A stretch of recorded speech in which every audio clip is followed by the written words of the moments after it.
गए तुम हात काटिया दिखा दे हात यहाँ काटिनन् होटलमा काम गर्दै भने यत्रो सङ्घर्ष गरेर काम गर्दै भने चाहिँ यस्तो कठिनै हुन्छ होइन अरे घरबाटै फोन कर गया साथीभाइले फोन कर गया लास्ट टाइममा के भन्ने होइन के छ हालको भएर कहो छ कहाँ आवाज बोल त सम्झ्या छैन बिसर्या यता त भन्ने त त्यो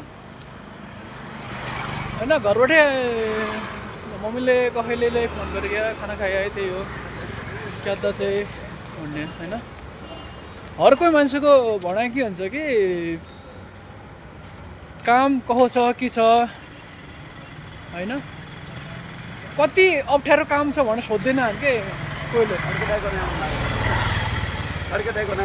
फर्किँदाको भिडियो लगाउँछ नि त कति काममा कठिनाइ छ भनेर नान के सोध्दै कसै काम गर्दा चाहिँ कति अप्ठ्यारो छ सजिलो छ भनेर के नान के सोध्दै कोहीले भन्ने कि पैसा कुरा गर्दा हो नि पैसा चाहियो भने पैसा कहाँबाटै दिने कमाउने हो पैसा थाहा छैन अर्का देशमा काम गर्दाखेरि हम होइन कमाउने हो को दिने हो हामीलाई पैसा हामीलाई थाहा छैन होइन अर्काको अन्डरमा काम गर्नु परेछ जो कि हामीले घरबाटै आउने बेला यहाँ त घर कसैलाई सोध्नु पर्छ कसैलाई भन्नु पर्छ अब घरबाट यहाँ जाँदाखेरि यहाँ जाने भनेबाट होइन भोग्ने लाग्छ यहाँबाट अक्खा देशबाट आफ्ना देशमा जाने के लिए अपना घरले जाने के लिए हाँ यानी कि आफूले पानी पीने के लिए हाँले आफूले कहीँ न खाना खाने के लिए हाँले जाने के लिए हाँले अखलाई पर्मिसन अर्कालाई सोध्नु पर्छ के अखलाई सोध्नु पर्छ अब यसै ठाउँमा घरबाटै बाहिर आएपछि यसै ठाउँमा आउनु पर्छ कि हाम्रो मजबुरी हो या हाम्रो बाध्यता हो भनेर मजबुरी हो हाम्रो देश नेपाल यति गरिब हुना कारण गद्दे के न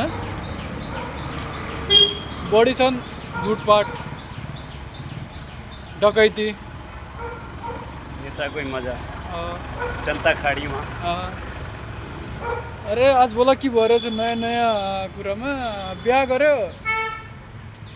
केही महिना नभयो क्या 3-4 महिना घरतिर अब हाम्रो सुदूरपश्चिमको भाषामा त पुतारी भन्नान् क्या श्रीमती भन्नान् नेपालीमा होइन अपन स्वाइन भन्नान् होइन राख्यो होइन जहिले अब हुन्छ अब यसो एक दुई केटानिसित गयो बस बात खतम गाउँघरमा अब कहानी बनाइदिनु क्या त खाना बनाउनु कि नै घरको कहानी अलग छ कि तर आफ्नो सोचाइ फरक हुनुपर्ने कि मान्छेको सोचाइ अलग हुन्छ कि अब मान्छेको सबै निको भनेको कि व्यवहार हो कि न व्यवहार निको हुनु पऱ्यो मान्छेको होइन सोचाइ निको हुनु पऱ्यो मान्छेको त्यही मात्र ठिक हुन्छ मान्छेले यो गर्यो त्यो गर्यो भन्ने कुरा त्यहीमा लाग्यो मान्छे धेरै डुब्यो के मान्छे पछाडि धेरै मान्छेको नेचर भनेको त्यसैमा जानिने हो कि मान्छे नेचर कस्तो छ त्यहीको नेचर कस्तो छ भनेर त्यहाँ जानिन्छ कि आफूले मान्छेको लेखाएको बोल्यो भनेकोलाई उल्टा सोच्नु नै पऱ्यो सही सोच्नु पऱ्यो होइन मान्छेलाई जुन काम गर्दा छ उसलाई के अन्दाज भनेको होइन आफूले सही छ भन्नु पऱ्यो अप्ठ्यारो केही पड्क्या सहयोग गरिदिनु पऱ्यो आफूलाई भइगयो सहयोग गरिदिनु पऱ्यो नभइगयो अब त्यही हो पुरै नै आएर गाडी रोकियो